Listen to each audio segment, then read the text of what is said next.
faut que les établissements soient aux normes le 31 décembre 2014, parce qu'en 2015, ils seront déjà hors la loi. Très peu de commerçants sont aux normes. Seulement 10% d'établissements sont aux normes. Il faut que ça bouge et c'est maintenant, il y a 10 mois. La loi restera la loi, 2015 sera la loi et 2015 sera respectée. Et nous serons là pour y veiller.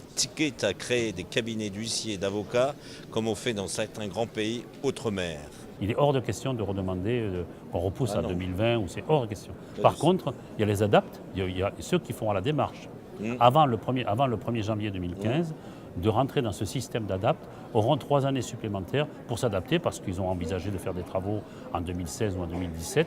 Donc eux, ces gens-là auront une dérogation pour 3 années. Mais il faut savoir qu'au bout de ces 3 années, ils auront dû effectuer les travaux.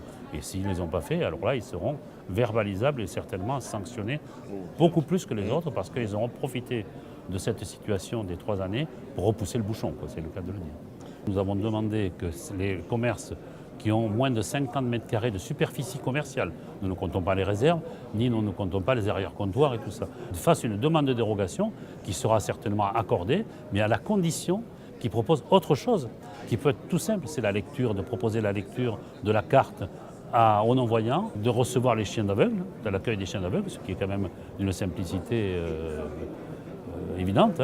Donc voilà, donc il faut que tout le monde y mette du sien. Si tout le monde y met un petit peu du sien, on arrivera à faire sortir ces gens qui ont envie de consommer, de sortir de leur maison, des établissements, pour aller consommer dans les cafés, dans les restaurants, dans les magasins. C'est une clientèle à capter. C'est pour ça que nous, la Chambre de commerce, on a préparé un package où on va proposer le diagnostic et l'accompagnement aux travaux, et si ce n'est pas possible, à la demande de dérogation. Mais le but, ce n'est pas d'avoir une dérogation, c'est de faire les travaux. Parce que des fois, il suffit de pas grand-chose, il suffit d'une marche, d'une petite marche, et vous allez dire, ben oui, finalement, j'y avais pas pensé. Quand on veut faire une petite marche, quand c'est 5 cm, on peut faire un glacis directement. Ça, c'est facile à faire. Nous organisons des réunions d'information. Sur le plan financier, vous avez le FISAC. Nous demandons justement au service de l'État que le FISAC soit réamendé et ne serve qu'exclusivement justement aux mises aux normes sur l'accessibilité et que le délai de carence, qui avait un délai de carence de 2 ans, pour l'accessibilité soit supprimé. Donc le but, c'est de mettre aussi, pour l'accessibilité, les commerçants, c'est de mettre un label. Parce qu'on sait que c'est accessible depuis la porte jusqu'à l'intérieur avec les toilettes conformes et autres. Aujourd'hui, les moyens existent. Voilà. C'est à nous de les prendre et de les mettre en application aussi. Parce qu'on peut toujours trouver quelque chose qui va convenir pour recevoir une personne en situation de handicap.